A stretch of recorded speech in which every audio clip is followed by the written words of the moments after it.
Xuất khẩu ấy, thì cái phần mà hay nhất nó chính là phần xuất khẩu trực tiếp. Các cái xưởng dệt may mà nhỏ nhỏ mà bình thường các bạn làm gia công cho các cái xưởng lớn hoặc các công ty thương mại, thì thực ra cái phần khó nhất là các bạn đã làm được rồi, đấy là tạo ra được sản phẩm có thể xuất khẩu. Tuy nhiên ấy, thì cái lãi lớn nhất ấy, lại nằm ở các công ty thương mại. Các bạn lại thường bị chèn ép, nên là tôi làm người xúc tiến xuất khẩu lâu năm thì tôi thấy cái vấn đề nằm ở chỗ đấy nó bức xúc. Thậm chí có nhiều cái xưởng may nhỏ còn bị một cái ám ảnh là việc là sợ xuất khẩu trực tiếp. Tôi cho đấy là một cái suy nghĩ nó không thật đúng, và hôm nay thì tôi sẽ giải thích, tôi sẽ chỉ cho các bạn cái phương pháp để các bạn có thể từ việc là đang gia công cho những xưởng khác bị lấy mất cái phần lãi quá nhiều đi, mà bây giờ có thể xuất khẩu trực tiếp được. Làm cách nào, phương pháp nào, và cái cách gọi là nhanh chóng nhất để có thể thoát ra khỏi cái đấy, để xuất khẩu trực tiếp và để trở thành một xưởng lớn, một công ty xuất khẩu lớn. Chúng ta cùng theo dõi nhé.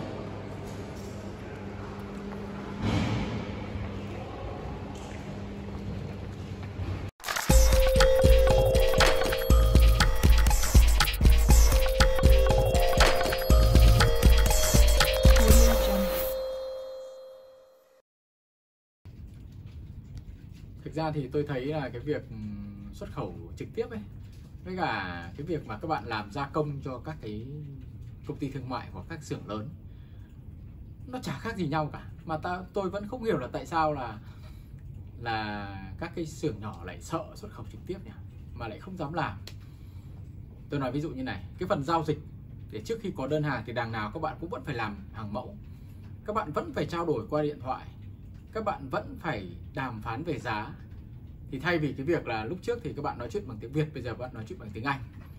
Đấy, một là các bạn thuê một người, hai nữa là chúng tôi cũng có cái dịch vụ. Thế cái việc đấy tôi cho là bằng nhau rồi, chả khác gì. Mà thậm chí là nếu như các bạn làm việc qua một công ty thương mại, các bạn còn không được làm việc trực tiếp với khách. Cái việc của bạn rất thích. Còn bây giờ bạn được làm việc trực tiếp với cái người mua gốc, thì cái truyền đạt nó sẽ chuẩn xác hơn, nó không bị tam sao thất bản. Bạn còn có cảm giác là bạn được tương tác trực tiếp, nó thú vị hơn. Cái việc mà sau khi mà sản xuất xong mà giao nhận hàng ấy, thì bình thường bạn sản xuất xong bạn cho lên xe tải, xong rồi xe nó mang đi chỗ khác, nó giao cho khách hàng mua ở Việt Nam, thì đôi khi là bạn phải đi cùng với cái xe đấy. Còn nếu mà đối với cả xuất khẩu thì nó cũng y như thế. Container đến nhà bạn, bạn cho hàng lên, đóng vào container, xong container đi mất. Bạn cũng làm việc với cả công ty vận tải, không khác gì vận tải trong nước, nó chả khác gì cả. Nhưng cái hay nhất ở đây ấy, là nếu các bạn làm với các công ty trong nước ấy, thì các bạn bị ép. Các bạn bị ép giá, các bạn bị ép về nhiều thứ. Tôi nói về giá này, về thương hiệu này, là các bạn mất này, các bạn không có được cái việc xuất khẩu trực tiếp. Ngoài ra nữa là các bạn, khi cái công ty kia họ mới là người xuất ấy, thì lần sau khách hàng có thấy ưng cái sản phẩm của bạn thì đâu có đặt bạn đâu, mà đặt cái công ty kia. Nhỡ đâu lúc đấy họ lại quay ra họ đặt một cái xưởng khác thì sao? Có phải là bao nhiêu cái công sức để làm hàng tốt của các bạn thì lại không được ghi nhận không?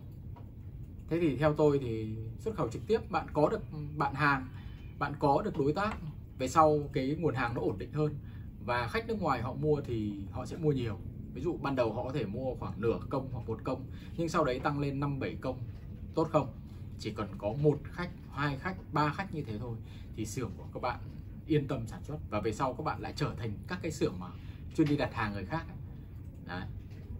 Thế thì về mặt hình thức thì tôi thấy chả có gì khác nhau cả, sau khi mà tôi đã là người chứng kiến cả cái quy trình đấy xảy ra.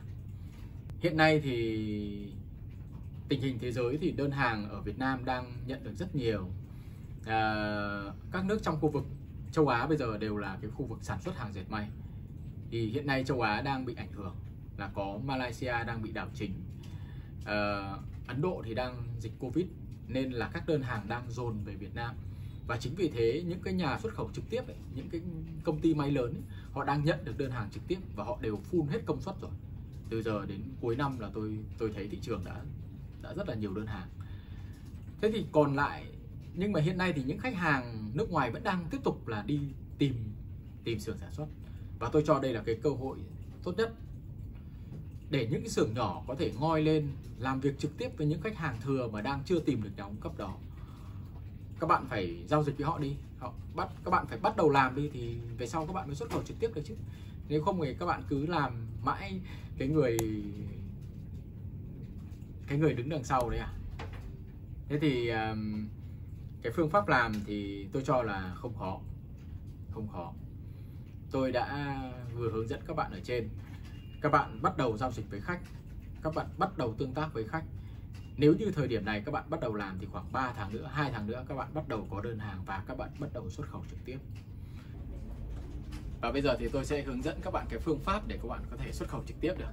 Từ một xưởng đang đi làm gia công cho người khác thì làm sao để có thể xuất khẩu được. Rất đơn giản thôi. Bước đầu tiên là các bạn chuẩn bị cho tôi một người may mẫu. Nghĩa là trong xưởng của các bạn nên có cái người để chuyên may mẫu. Bước thứ hai là các bạn chuẩn bị một số bạn hàng, có nghĩa là những cái nhà cung cấp nguyên phụ liệu như kiểu phép mô tuya hay là vải hay là các cái phụ liệu để làm nên cái áo ấy. Bước thứ ba nữa là nếu như trong xưởng của các bạn mà đang thiếu một cái máy móc có cái công đoạn gì đấy thì các bạn tìm một cái xưởng bạn hàng gì đấy có một cái công đoạn gì đấy. Ví dụ như là nếu các bạn muốn mà xuất hàng đi Nhật thì phải có cái máy dò kim chẳng hạn, thì bạn tìm xem là ở gần đấy có cái máy dò kim nào của bạn hàng để có thể mượn cái lúc mà sản xuất hay không, ví dụ thế. Thế thì đấy là những cái mà tôi cho là nó cũng dễ thôi. Bước thứ ba thì các bạn chuẩn bị cho tôi một bộ ảnh chụp chi tiết về xưởng của các bạn, chụp từ ngoài vào trong và chụp nhiều các xưởng khác bạn bè nữa, khoảng 3-4 xưởng gì đấy để cho khách có nhiều sự lựa chọn, trông họ có cảm giác là có nhiều xưởng đang vệ tinh, đang kết nối với nhau kiểu thế. Thứ tư nữa là bạn chuẩn bị cho tôi một người mà có thể nói được tiếng Anh, giao dịch được tiếng Anh. Còn nếu không có thì Vietgo sẽ cung cấp. Thế thôi. Sau đấy thì các bạn tham gia dịch vụ của Vietgo, chúng tôi sẽ cung cấp khách hàng cho bạn và bắt đầu tương tác với khách. Bắt đầu thì rất đơn giản thôi. Đấy là làm cái mẫu này hết bao nhiêu lâu, bao nhiêu tiền, rồi làm mẫu thử đi. Làm mẫu xong thì chụp ảnh lại gửi cho họ. Trong cái quá trình đấy chúng tôi sẽ giao dịch cùng với bạn, hộ bạn, tương tác với khách hàng. Thậm chí nhân viên Vietgo sẽ có những cái tư vấn cho các bạn là nên làm theo cách A thì hay hơn hay làm theo cách B thì hay hơn. Thậm chí nhân viên Vietgo sẽ tư vấn cho bạn cả về thanh toán, về vận tải. Các công ty vận tải chúng tôi cũng giới thiệu cho các bạn được luôn. Nó cũng dễ thôi mà. Đại loại là bạn chỉ nhìn thấy có cái container nó đến, bạn cho hàng vào và nó đi đâu thì đấy là việc của công ty vận tải. Họ ký hợp đồng với bạn và họ sẽ lo hết tất cả mọi thứ. Cái đấy bạn không phải lo gì cả. Họ sẽ vận chuyển từ nhà của bạn sang đến tận địa chỉ của khách hàng nước ngoài ở nước ngoài, không phải lo. Sau đấy thì nếu mà có những cái phần ví dụ như là thanh toán chẳng hạn là cái phần mà bạn đáng lo nhất. Thực ra thì bạn là người nhận được tiền, bạn giao hàng cho người ta, bạn nhận được tiền nên là bạn sẽ lo cái tiền của bạn có an toàn hay không. Nhưng bạn biết không, đối tác nước ngoài họ cũng lo. Họ lo ở cái phần là hàng của họ có tốt hay không khi họ trả tiền. Thì thực ra thì tôi thấy được là trong cái quá trình mà tư vấn nhiều doanh nghiệp ấy, thì khách hàng nước ngoài họ cũng không có cái việc lừa đảo gì đâu. Tất nhiên là mình sẽ có những cái phương thức để an toàn, để đảm bảo về phần của mình thôi. Nhưng tôi thì tôi vừa biết cách các bạn đang thanh toán trong nước thế nào và tôi biết chắc chắn là thanh toán quốc tế như thế nào, thì tôi cho là thanh toán quốc tế an toàn hơn và gọi là đảm bảo hơn. Nó có hệ thống luật pháp, hệ thống giao nhận răng chéo với nhau để đảm bảo cái tính an toàn. Cái đấy thì tôi sẽ có những cái video nói riêng về phần thanh toán quốc tế, nhưng mà theo tôi thì rất an toàn.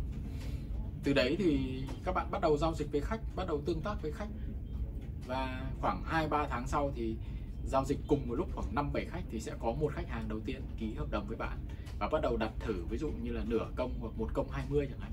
Bạn cố gắng làm hàng cho họ tốt, và khoảng 6 tháng đến 8 tháng sau thì bạn có khoảng 3-4 khách hàng. Và tôi đảm bảo với bạn là 3-4 khách hàng đấy thì một xưởng nhỏ của bạn không thể đảm bảo hết được. Và bạn bắt đầu lớn lên được bằng cách đó. Bạn bắt đầu chuyên đi đặt các cái xưởng khác, và cuối cùng thì bạn lại là cái người mà vừa sản xuất và vừa đi đặt hàng chỗ khác. Đấy là cái cách để bạn có thể vươn lên rất là đơn giản thôi, 3-4 bước. Từ một xưởng nhỏ chưa xuất khẩu trực tiếp bao giờ, sợ ám ảnh, thì bây giờ trở thành cái người có thể xuất khẩu trực tiếp được.